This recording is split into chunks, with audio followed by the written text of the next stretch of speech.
Oh wow, it's a very very sad day for everyone involved at Nottingham Forest Football Club. Nigel Doughty gave so much to the club and had so much passion for the club and wanted the club to move forward, and for him to pass and for it to be so out of the blue and so sudden makes it even worse.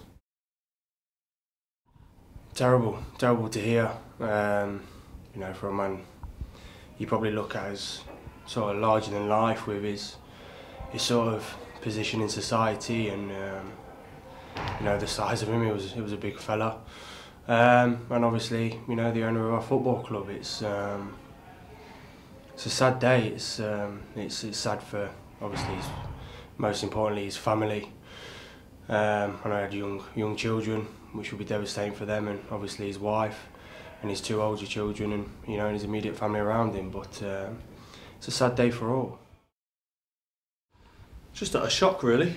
Having known Nigel pretty well over the last 5 years, having played for Forest, known him to be a very healthy, middle-aged man, and obviously receiving the news before the game we thought we were going to have to play on Sunday was a shock to all of us, and me personally, really, and a very very sad day for us all. And my wishes personally go out to his family and friends.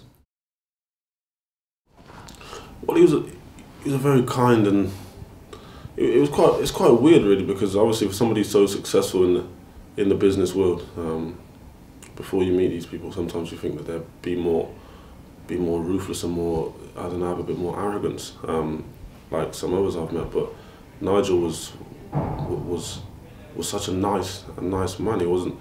He didn't look like he had a bad bone in his body. Do you know what I mean? So for him to be so successful off the field and in the cutthroat business world, for him to still keep his personality and the way he was and how kind he was to people was credit to him.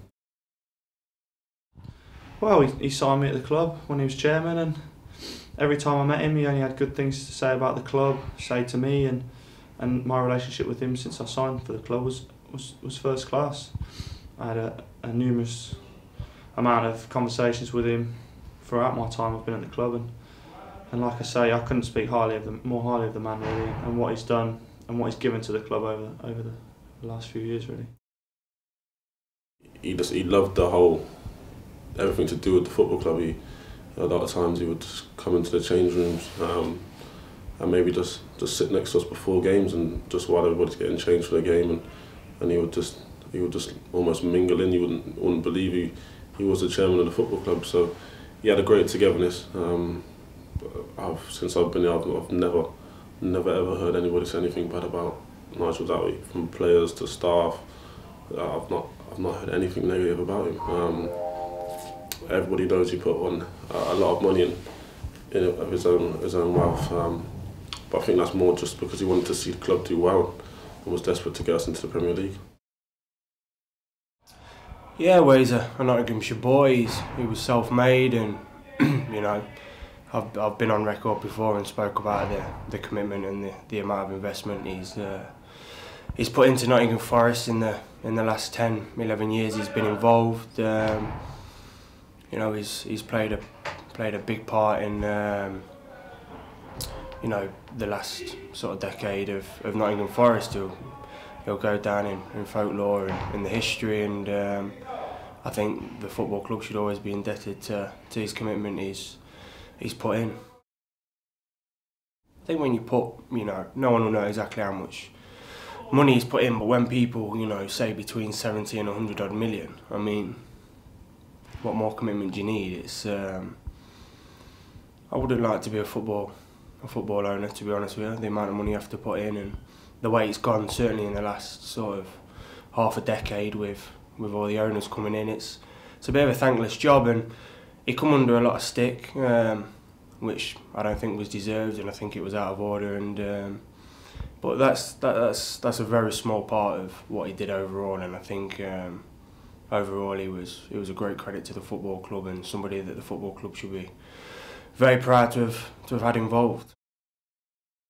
My abiding memory of him is in the dressing room after the Oval game when we'd got promoted back to the Championship, and he was being sprayed with champagne, and he was the happiest man in Nottinghamshire, wasn't he? Yeah, and it's something that he always wanted to achieve. Obviously, during his time, we had a relegation, and we fought back and got the promotion that he wanted, and we all wanted. And it was good to see that day. We sort of saw a different side of him from the start of the day, and in the dressing room, like you say, afterwards, it was a great day for the club and great day for him personally. And to see that side of him after the game as well, when we had a little bit of a celebration, was great, and it showed you how much the club meant to him, really. Players were chanting Vegas on the chairman, but it was Marbella, wasn't it, in the end that day? Yeah, thanks to his generosity. Yeah, definitely, and I think he always said if we'd achieved what we set out to, that he'd reward us, and he did that, and he took us away on a break for everyone to celebrate together, and that just showed the character of the man, really.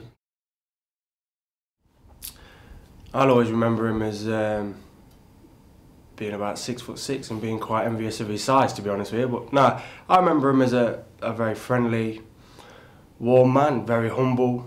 I've been in the company and met people of sort of his stature and before, and they're not very humble and they've not got any humane about them. But Nigel was a gentleman, and he was someone who always took his time to speak to you and always made you feel very welcome. And from the day I walked in the football club, he was great with me, and obviously, unfortunately, he's no longer with us, and that was how it remained, and that will be my last memory of him. I think he can only be remembered in a positive light, really, and what he gave to the club from his own personal fortune and personal wealth, that alone can never be forgotten, really. I think he gave an awful amount of money to the club and helped us push on in the right direction, and that should never be forgotten. And his love for the club, he was always been a fan since he's been a boy, and I think it was a dream of his to be chairman of the football club and run things how he wanted, and I think only good things are ever going to come from when Nigel Doughty's in the conversation. Well, I remember him as a great man, first and foremost. I know he had a massive part in bringing me to the football club, so I always owe him in that respect. And you know, alongside, put aside all the money that he put into the club, that's one thing. But his love for the club was more than the money. So that's what will always stick with me.